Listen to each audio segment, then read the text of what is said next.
নমস্কাৰ আপোনালোক সকলোকে মোৰ ইউটিউব চেনেল আসাম এক্সাম কৰ্ণাৰলৈ স্বাগতম জনাইছোঁ। নেশ্যনেল স্কলাৰশ্বিপ পৰ্টেলৰ যি স্কলাৰশ্বিপ আছিলে 2024 বৰ্ষৰ সেয়া অপেন কৰা হৈছে। আপোনালোকে পৰ্টেলত গৈ অনলাইন আবেদন কৰিব পাৰিব। মই আপোনালোকক জনাম কেনেকৈ আপোনালোকে অনলাইন আবেদন কৰিব আৰু কি স্কলাৰশ্বিপ উপলব্ধ সেইখিনি কথাও জনাম। এটা অনুৰোধ আপোনালোকৰ বাবে চেনেলটো ছাবস্ক্ৰাইব কৰি দিব, লগতে লাইক কমেণ্ট শ্বেয়াৰো কৰিব।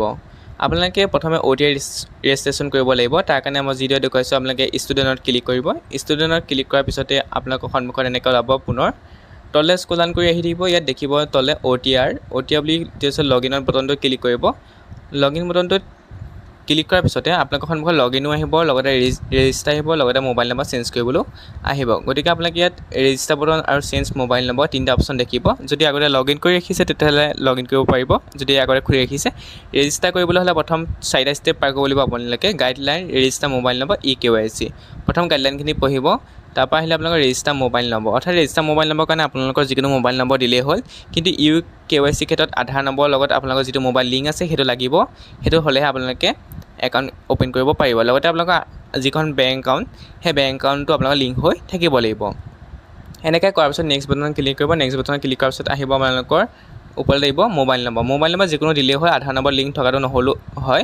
সেইটো দিয়াৰ পিছত আপোনালোকে সেইখিনি কৰিব। তাৰপিছত আহিলে KYC কাৰণে I have আধাৰ নম্বৰটো দিব। যদি আধাৰ নাথাকে তেতিয়া পেৰেণ্টছ ক্লিক কৰিব। পেৰেণ্টছ লিগেল গাৰ্জেন আধাৰ নম্বৰ, তাত ক্লিক কৰি আপোনালোকৰ পেৰেণ্টছৰ আধাৰ নম্বৰ দিব পাৰিব। I have আধাৰত আপোনালোকে ক্লিক কৰিব, আধাৰ নম্বৰটো দিব। আধাৰ নম্বৰ দিয়াৰ পিছত গেট OTP দিব। গেট OTP দিয়াৰ পিছত আপোনালোকৰ যি আধাৰ নম্বৰ আছে, আধাৰ নম্বৰ মোবাইল নম্বৰলৈ আপোনালোকৰ OTP যাব। সেইখিনি দিয়াৰ পিছত ভেৰিফাই কৰিব কেপচা ক'ডটো দি। তাৰপৰা আধাৰ ডিটেইলছখিনি আহিব। অলপ ইয়াত পূৰাব লাগিব আপোনালোকে। Mothers name, father's name, email ID দিব। যদি নিজৰ নাথাকে মা দেউতাই কাৰোবাৰ দিব। এটা কেপচা কোড দিব। দেখিছে ইয়াত মেপ ষ্টেটাছ, অৰ্থাৎ বেংক একাউণ্টটো আপোনাৰ লিংক হৈ থাকিলে আপোনালোকৰ ৰাইট চিন দেখুৱাব। যদি লিংক হৈ নাথাকে তেতিয়াহ'লে নট ছেডেড বুলি আপোনালোকক দেখুৱাব। ইয়াত ছেডেড বুলি দেখুৱাইছে, মানে আপোনালোকৰ লিংক হৈ আছে বেংক একাউণ্ট। গতিকে তেনেকৈ আপোনালোকক দেখুৱাব। যদি লিংক হৈ থকা নাই তেতিয়াহ'লে আপোনালোকে প্ৰথমে আপোনালোকৰ যি বেংক একাউণ্ট আছে সেইটো লিংক কৰি ল'ব। তাৰপিছত একে ৰেফাৰেঞ্চ নম্বৰ এটা পাব। ৰেফাৰেঞ্চ নম্বৰটো পোৱাৰ পিছত যিটো NSP OTR মোবাইল এপ আছে সেইটো ডাউনলোড কৰিব লাগিব। ডাউনলোড কৰাৰ পিছত আপোনালোকে এই ৰেফাৰেঞ্চ নম্বৰটো তাত দি পেলাই আপোনালোকে কি কৰিব লাগিব, ফেচ অথেণ্টিকেট কৰিব লাগিব। ফেচ অথেণ্টিকেট কৰিবৰ কাৰণে NSP OTR মোবাইল নম্বৰ লগতে মাই আধাৰৰ FD যিটো এপছ আছে সেইটোও আপোনালোকে ডাউনলোড কৰিব লাগিব। তেতিয়া আপোনালোকৰ ফেচ অথেণ্টিকেট হ'ব। দুইটা এপ ডাউনলোড কৰি আপোনালোকৰ যি ফেচ অথেণ্টিকেট আছে সেইটো কৰাৰ পিছত OTR আপোনালোকৰ মোবাইললৈ চেণ্ড হ'ব। প্ৰথমে আপোনালোকে ৰেফাৰেঞ্চ নম্বৰটো পাব, সেইটো NSP OTR মোবাইল যিটো এপছ আছে তাত গৈ আপোনালোকে লগ ইন কৰিব। তাৰপিছত OTR পোৱাৰ পিছত যদি আপোনালোকৰ পাছৱৰ্ড নাহে তেতিয়া আপোনালোকে ফৰগট পাছৱৰ্ড মাৰিব। OTRটো দি পেলাই আপোনালোকে ফৰগট পাছৱৰ্ড মাৰি দিব। তাৰপিছত সেইখিনি দিয়াৰ পিছত OTR পোৱাৰ পিছত আপোনালোকে ইয়াত কি কৰিব, এপ্লাই ফৰ স্কলাৰশ্বিপ দেখিছে, ষ্টুডেণ্টৰ ক্লিক কৰাৰ পিছত এপ্লাই ফৰ স্কলাৰশ্বিপ। আৰু আপোনালোকে ইয়াত ধেৰ কিবি পাব, scheme, NSP, PBSC, application status, টেকৰ প্ৰগ্ৰেম, আধাৰ সেৱা কেন্দ্ৰ, ওৱান টাইম ৰেজিষ্ট্ৰেশ্যন চব পাব। আপোনালোকে এপ্লাই ফৰ স্কলাৰশ্বিপত ক্লিক কৰি আপোনালোকৰ পিছৰ পৰ্যায়ত যাব পাৰিব। দুবাৰমান ক্লিক কৰিব, কেতিয়াবা নোলাব পাৰে। ইয়াত ষ্টুডেণ্টত ক্লিক কৰিব। ক্লিক কৰাৰ পিছত আপোনালোকে আকৌ লগ ইন কৰিব লাগিব। লগ ইন কৰিব, কেপচা কোড দিব। সেইখিনি কৰাৰ পিছত আপোনালোকে OTR দি পাছৱৰ্ড দি আপোনালোকে লগ ইন কৰি ল'ব। লগ ইন কৰাৰ পিছত আহিলে আপোনালোকৰ এনেকৈ দেখুৱাব। লগ ইন কৰাৰ পিছত এতিয়ালৈকে আপোনালোকৰ কোনো ধৰণৰ স্কলাৰশ্বিপ এপ্লাই নাই কৰা বুলি উল্লেখ কৰিছে। গতিকে মই নতুন এপ্লাই কৰিব লাগিব। সেইকাৰণে এপ্লাই ফ্ৰেছ বটনত ক্লিক কৰিব লাগিব। এপ্লাই ফ্ৰেছ বটনত ক্লিক কৰাৰ পিছত গাইডলাইনখিনি পঢ়ি ল'ব। আধাৰত আপোনাক মই কৈছোঁ আধাৰত বেংক একাউণ্ট লিংক হৈ থাকিব লাগিব, মোবাইল নম্বৰ লিংক হৈ থাকিব লাগিব। সেই সকলো লিংক হৈ থকাৰ পিছতহে আপোনালোকে এপ্লাই কৰিব পাৰিব। সকলো পঢ়াৰ পিছত I have read the understand guideline দি পেলাই I agree বটনত ক্লিক কৰিব। ক্লিক কৰাৰ পিছতে আপোনালোকৰ আহিলে ইয়াত এপ্লাই ফেচ ডমিচাইল ষ্টেটাছ আপোনালোকে চিলেক্ট কৰিব। ইয়াত আছাম দিব। স্কলাৰশ্বিপ কেটেগৰী আপুনি উল্লেখ কৰিব। Post matric, pre matric. Post matric মানে হৈছে মেট্ৰিক পাছ কৰাৰ পিছত ডিগ্ৰী, পষ্ট গ্ৰেজুৱেট সকলো হয়, PG UG। আৰু প্ৰি মেট্ৰিক মানে হৈছে মেট্ৰিক ক্লাছ 10লৈকে। এপ্লিকেশ্যন টাইপ আপোনাৰ স্কলাৰশ্বিপ দিব। এইখিনি ছাবমিট কৰি দিব। ছাবমিট কৰাৰ পিছত দিছে মাই এপ্লিকেশ্যন পেজলৈ যাবলৈ কৈছে। মাই এপ্লিকেশ্যন পেজত যোৱাৰ পিছত দেখিছে ইয়াত প্ৰচিড, আপোনালোকে new application fresh scholarship active, প্ৰচিডত ক্লিক কৰিব। প্ৰচিডত ক্লিক কৰাৰ পিছত ইয়াত আপোনালোকে ষ্টেটাছখিনি চাব পাৰিব। যেতিয়া ফৰ্মখন ছাবমিট কৰিব তেতিয়া কলেজে ভেৰিফিকেশ্যন কৰিলে নাই, ষ্টেটে ভেৰিফিকেশ্যন কৰিলে নাই, আপোনালোকৰ পে'মেণ্টটো পাব নাই, বা মেইল লিষ্টত চিলেকশ্যন হৈছে নাই, সেই সকলো চাবৰ কাৰণে আপোনালোকে ষ্টেটাছত ক্লিক কৰি এইখিনি চাব পাৰিব।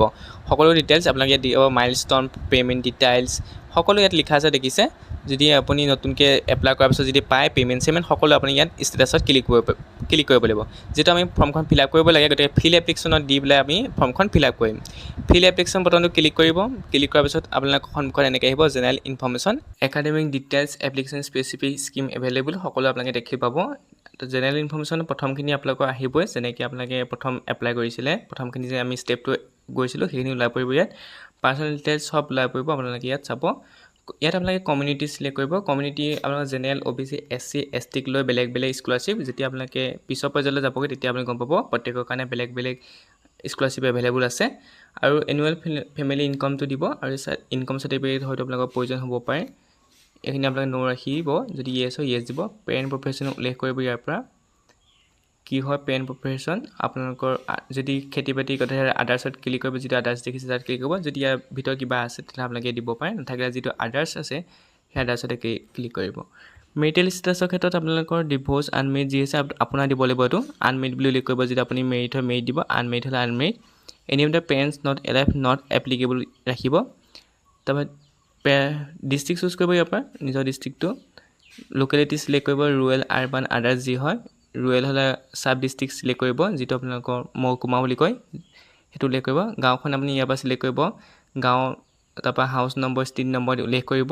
পিন কোডটো আপোনালোকে দিব লাগিব আপোনালোকৰ পিন কোডটো উল্লেখ কৰিব ইয়াত সেইখিনি দিয়াৰ পিছত আপোনালোকে কি কৰিব লাগিব ছেভ এণ্ড নেক্সট বটনত ক্লিক কৰি একাডেমিক ডিটেইলছত আহিব লাগিব একাডেমিক ডিটেইলছৰ ক্ষেত্ৰত প্ৰথম আপোনালোকৰ আহিলে যি আপোনালোকৰ কলেজ চুজ কৰা বুলিব অৰ্থাৎ কলেজ চুজ কৰিবলৈ আপোনালোকৰ যিখন কলেজত আপোনালোকে এডমিশ্যন লৈছে সেই কলেজখন প্ৰথম চুজ কৰিব লাগিব ইয়াত আপোনালোকে দেখিছে ইনষ্টিটিউট য'ত আপোনালোকে স্কলাৰশ্বিপ এপ্লাই কৰিব বা যিখন কলেজত আপোনালোকে পঢ়ি আছে গেট ইনষ্টিটিউট ক্লিক কৰিব ইয়াত আপোনালোকে ষ্টেটখন চিলেক্ট কৰিব আছাম তাৰপৰা আপোনালোকৰ ডিষ্ট্ৰিক্টটো চিলেক্ট কৰিলেও হয় যদি আপুনি কলেজখন নামটো লিখি দিব পাৰে তলত লিখি দিব ইনষ্টিটিউট নেম যদি ডিষ্ট্ৰিক্টটো চিলেক্ট কৰি আপোনালোকে চাৰ্চ কৰি দিয়ে গোটেই কলেজবিলাক নাম ওলাই পৰিব যিটো ডিষ্ট্ৰিক্টত যিমান কলেজ আছে দেখিছে ইয়াত গোটেই কলেজ মই যোৰহাট ডিষ্ট্ৰিক্ট চিলেক্ট কৰিছোঁ যোৰহাট ডিষ্ট্ৰিক্টৰ সকলো কলেজ এইটো ওলাই পৰিছে গতিকে আপুনি তেনেকৈও ল'ব পাৰে নহ'লে আপোনালোকে কলেজখন নামটো চাৰ্চ কৰিও আপোনালোকে ল'ব পাৰে নিজৰ কলেজখন মই দেখুৱাবৰ কাৰণে লৈ লৈছোঁ এখন কলেজ বা হাই ছেকেণ্ডেৰী স্কুল যিকোনো এখন লৈ লৈছোঁ আপোনালোকে নিজৰ কলেজখনকে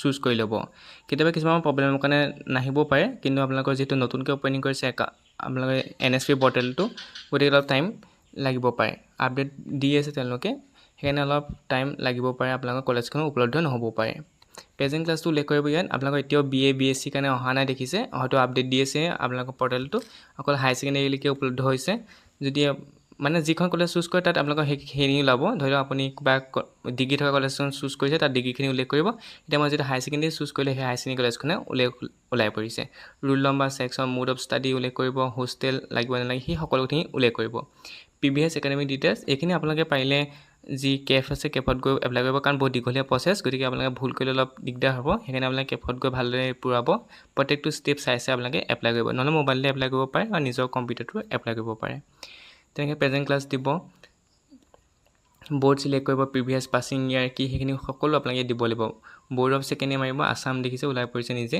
তেনেকৈ আপোনালোকে দিব লাগিব প্ৰিভিয়াছ পাছিং ইয়াৰ আপোনালোকে চিলেক্ট কৰিব পাছিং ইয়েৰটো এতিয়াও অহা নাই দেখিছে মই 2024 চনত যিসকলে পাছ কৰিছে তেওঁলোকৰ কাৰণে পাছিং ইয়েৰটো অহা নাই সেইকাৰণে কৈছোঁ আপডেট হ'লে অকণমান টাইম লাগি আছে গতিকে আপোনালোকে এতিয়া এপ্লাই নকৰিব বহুত টাইম আছে যিটো অলপ ধৈৰ্য ধৰক তথাপি আপোনালোকে চাই ল'ব পাৰে এইখিনি কিন্তু যিহেতু টাইম আছে গতিকে আপোনালোকে এইখিনি ৰাখিব পাৰে কাৰণ এতিয়াও আপডেট চলি আছে আপোনালোকৰ পৰ্টেলটো 10 ক্লাছ 12 ক্লাছ এইখিনি দিব লাগিব যিসকলে গ্ৰেজুৱেশ্যনত নামভৰ্তি কৰিছে তেনেকৈ 12 ক্লাছত দিব লাগিব যিসকলে 12ত পঢ়িছে তেওঁলোকে 10 ক্লাছৰ ডিটেইলছখিনি দিলেই হ'ব যদি কিবা কম্পিটিটিভ এক্সাম দিছে তেতিয়াহ'লে আপোনালোকে সেইখিনি দিব পাৰে সেইখিনি দিয়াৰ পিছত ছেভ এণ্ড নেক্সট বাটনত ক্লিক কৰি আপোনালোকে এইখিনি কমপ্লিট কৰিব পাৰে দেখিছে যেহেতু মই এতিয়া ফৰ্মখন আগবঢ়াব নোৱাৰোঁ কাৰণ দেখিছে ইয়াত আপোনালোকৰ 2024 চনটো ওলোৱা নাই সেইকাৰণে ফৰ্মখন আগবঢ়াব নোৱাৰিলোঁ ফৰ্মখন পিছৰখিনি দেখুৱাব নোৱাৰিলোঁ যিহেতু পৰ্টেলৰ আপডেট চলি আছে 2024 চনটো পাছিং ইয়েৰটো 2024 আছিলে সেইকাৰণে দিব নোৱাৰিলোঁ কাৰণে আপোনালোকৰ গোটেই প্ৰচেছটো দেখুৱাব নোৱাৰিলোঁ এতিয়া আহিলে আপোনালোকৰ কি স্কিম এভেইলেবল সেইখিনি মই দেখুৱাই দিছোঁ আপোনালোকে চেণ্ট্ৰেল ষ্টেট স্কিম চাব পাৰে ষ্টেট স্কিমৰ কাৰণে ষ্টেপ অফ আছাম মাৰিব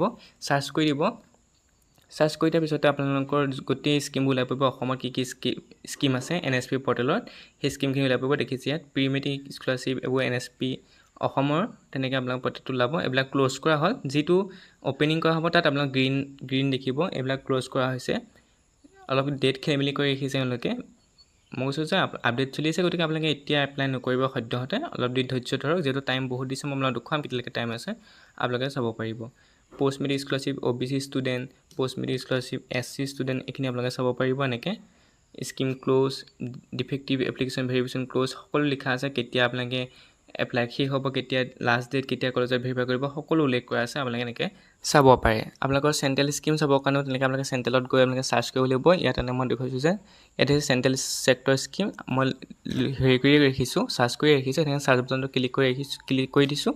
চিলেক্ট কৰি ৰাখি চাৰ্চ বটনটো ক্লিক কৰি ৰাখিছোঁ। প্ৰত্যেকটো ডিপাৰ্টমেণ্ট লাইভ হৈছে। চেণ্ট্ৰেল ছেক্টৰ কি ডিপাৰ্টমেণ্ট আছে, হায়াৰ এডুকেশ্যন আছে, পাৰ্চন উইথ ডিছেবিলিটি। এই যে গ্ৰীণ দেখিছে মানে এইবোৰ অ'পেনিং হৈছে, জাষ্ট অ'পেনিং হৈছে দেখিছে। লাষ্ট ডেট আপোনালোকৰ 31/10/2024, 10 মানে আপোনালোকৰ অক্টোবৰ মানলৈকে হ'ব। অক্টোবৰ লাষ্ট ডেট বুলি কৈছে। তেনেকৈ প্ৰত্যেকটো ডিপাৰ্টমেণ্টত দেখিব। ডিপাৰ্টমেণ্ট অফ হায়াৰ এডুকেশ্যনো দেখিব। ইয়াত ডিপাৰ্টমেণ্ট অফ হায়াৰ এডুকেশ্যনত আপোনালোকে এইখিনি এনেকৈ দেখিব কি আছে। Central sector scheme for scholarship college এইখিনি দেখিব।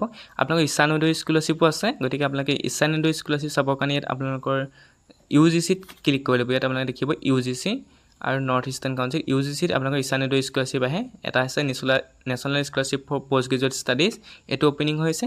আৰু আপোনালোকৰ যিসকলে BA BSc ফাৰ্ষ্ট ছেমত নামভৰ্তি কৰিছে তেওঁলোকৰ কাৰণে ইচ্ছানুদয়ী স্কলাৰশ্বিপ, ইয়াৰ এমাউণ্টটো বহুত বেছি হয়, 2 লাখ টকালৈকে পায়।